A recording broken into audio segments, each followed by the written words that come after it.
This is Democracy Now! I'm Amy Goodman. During Monday's coronavirus press conference, President Trump said, "We have a problem that a month ago nobody thought about." Well, one 17-year-old Seattle resident did.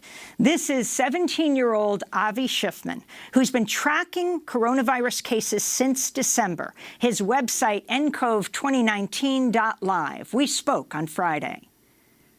Yeah, I started this website around Christmas of last year, and I mean the main goal of it was to provide just an easy way to see the straight facts and the data, without having to make a website that was biased or full of ads or anything like that. So I mean you can go on a phone and just instantly see the quick facts. You can see the total amount of cases, the total deaths, and all that kind of information, and you can get that for individual countries and now U.S. states too, and all kinds of things. So I didn't want to make it hard. You shouldn't have to go through government websites and download a daily PDF that's probably out of date by the time you read it, and have to go through all kinds of complicated things just to see the straight facts. So that was the main reason why how did you know, I wanted to make this website. How did you know what the Trump administration didn't know? We're talking about last December. I mean, no one was talking about this in the United States. Yes, this was a terrible crisis in China. What first sparked your interest to do this? Yeah, so I mean, when I started this website, there was less than 1,000 total cases, and they were all just in the Wuhan area of China. So I saw this on the news kind of a long time ago, and I noticed that it was really hard just to find the information, and there was a lot of just misinformation spreading. So I decided it would be kind of cool to create a website and just kind of make it like a central hub of information. And how did you do it? How did you code this? How do you know how to do this? Yeah, I mean, I've been programming for about a decade now, but I've only been doing web development for a couple months, so a lot of it was, just kind of learning as I went along. I mean, you can learn anything online. I just kind of, if I had a question, I didn't know how to do a certain thing, I just went on Google and searched it up, figured out how to do it, and eventually got it to work. So talk about how this website works. I mean, we're using it every single day at Democracy Now! Because right before we go on the air, we want to give people the latest figures. How often are you updating this? How does this automatically update for each country in the world? Sure. So the entire website updates every minute or so, and the way it works is with something called web scraping. So I'm able to input websites such as, let's say Korea. They have a local government health department kind of website that updates those information, those numbers all the time. So I'm able to web scrape those tables and stuff and get the latest information. And then there's also plenty of news sources as well. So there's plenty of reputable news sources. In Korea, there's one called Yonhap, I believe, that's pretty reputable, and sometimes they're able to get the information faster than those local Korean government sites. So it goes around, for all those kind of places. China, for example, every province has their own health department kind of website, and they have all kinds of information and all the numbers, and I basically just wrote a script that every minute or so just goes to those websites and downloads the latest information. So talk about the way you've broken it down at the top. When you hit the website, we see it starts out with explain each of the set of numbers before you go into the countries, and then you break down the countries.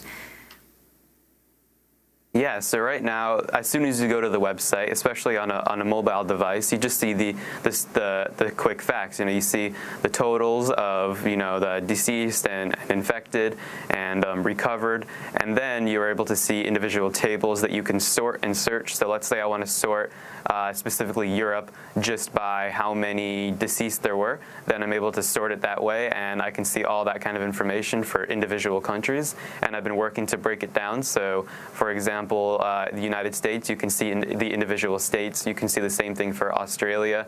And later tonight, I'll probably have something for other places too, like India, where you can see the individual kind of provinces, state, region areas. So you have the number of people affected overall in the globe, and then by country, and then by region. You have the number of people who have died, and you have the number of people who have recovered. Talk about how that came into being. Yeah, so that was kind of interesting. So that wasn't there for quite a while, and I started to get a lot of emails saying that the site was kind of overly negative, and I decided that it would be really cool if I could show how many people were recovering to give people a more positive outlook and maybe more hope. So I added that to the quick facts, and every single country you can see how many people have recovered, which I think gives people a lot of hope, because you can see in places like Korea, I think they reported more people that recovered today than people that had been infected, which is really big.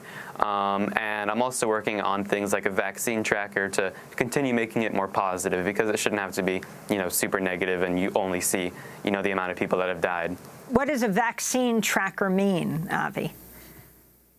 Yeah, so around the world, there's, plenty of governments and private health kind of companies that are working on antiviral medications, and there are vaccine trials going on. So right now there is no cure, but, plenty of people are working on some kind of preventative measures. So I thought it would be kind of interesting for people to kind of track that, I guess, track their progress and how far they are into these clinical trials, what stage they're in, and all that kind of cool stuff.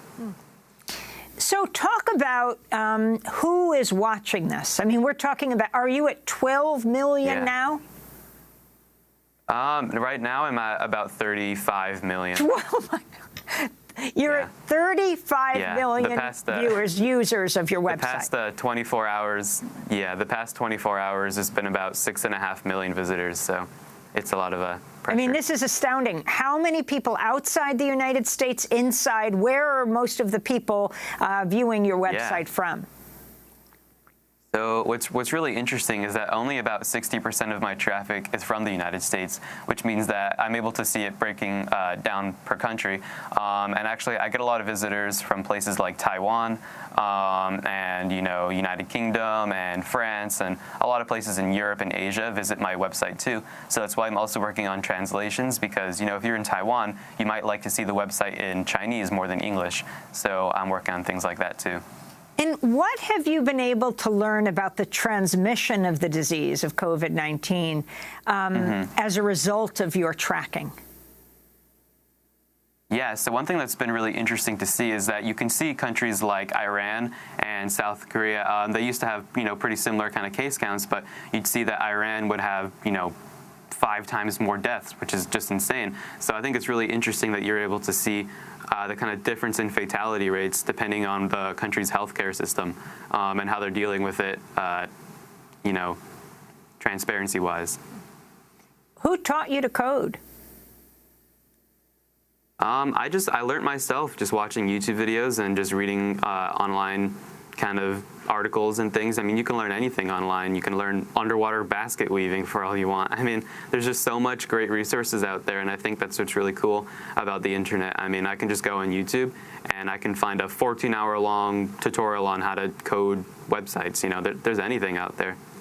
So you're 17 years old, you're a high school junior, school is now out. You code hours a day anyway, even with school. What are your plans now that Mercer Island High School, like the Seattle school system, or many of the schools within it have ended?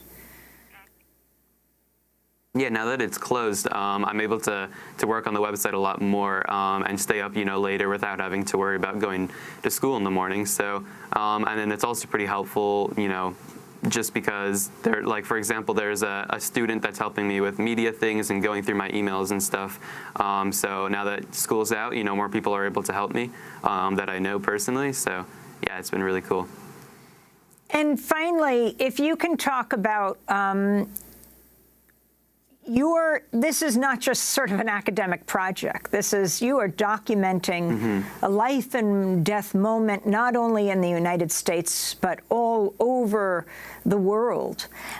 If you can talk about message you have for other youth, and also the conversations you're having with people off and online about how to protect the most vulnerable, and just what this has meant for you. Has it shifted your view of the world and what young people can do? Yeah, so I think a really interesting thing about this is that we're at the point where we can use technology and all kinds of great online kind of things with big things like world events. For example, this global pandemic. When Ebola came out, or SARS or something like that, there wasn't just like a website you could go to easily on a phone and just see these stats updated every minute. So I think it's really interesting how I can help combat misinformation and just provide the straight facts, and also that this is just so cool how you can combine technology and global health together to just make something really neat. And I hope it inspires a lot of people to maybe learn programming and make their own tracker in the future, because the more information that's easily accessible, the better. You shouldn't have to read Korean government websites to just know how many people are infected in Korea. So. Yeah. Well, I finally want to ask you about another 17-year-old, the Swedish climate activist Greta Thunberg, known for her Fridays for Future school strikes.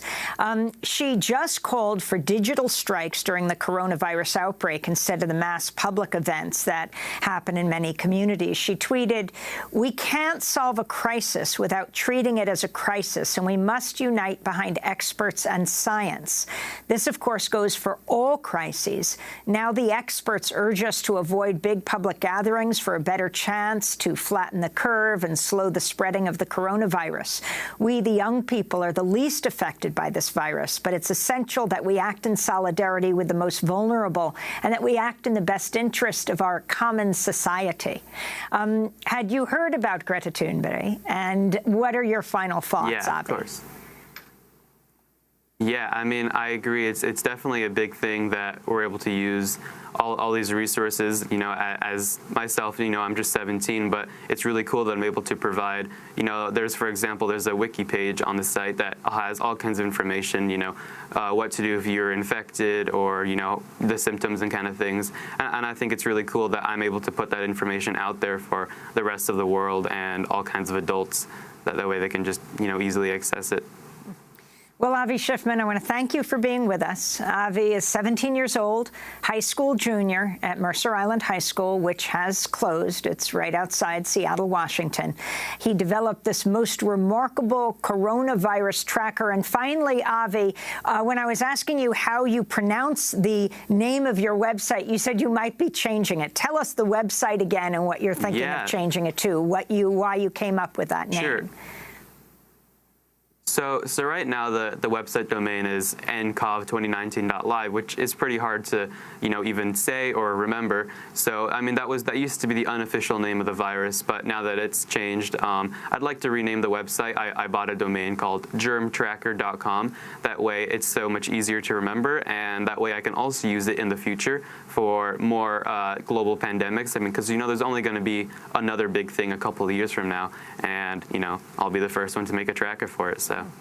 Well, I want to thank you so much, Avi. Again, all the very, very best to you, to your family, to the community, and thank you for helping the entire community, not only in this country, but around the world. Avi Schiffmann, 17-year-old high school junior, speaking to us from Seattle, Washington. That does it for our show. Democracy Now! Is produced by a remarkable group of people. I want to thank Julie Crosby and Miriam Barnard. Democracy Now! Produced by Mike Burke, Renee Feltz, Dina Guzder, Nermeen Sheikh, Carla Wills, Tammy Warnoff, Libby Rainey, Sam Alkoff, John Hamilton, Robbie Karen, Hani Massoud, Trina Nadura, Tamery Astudio, Adriano Contreras, Maria Taracena. Special thanks to Mike DeFilippo, Miguel Noguera. Happy birthday to Julia Thomas. And thank you so much to Becca Staley. I'm Amy Goodman.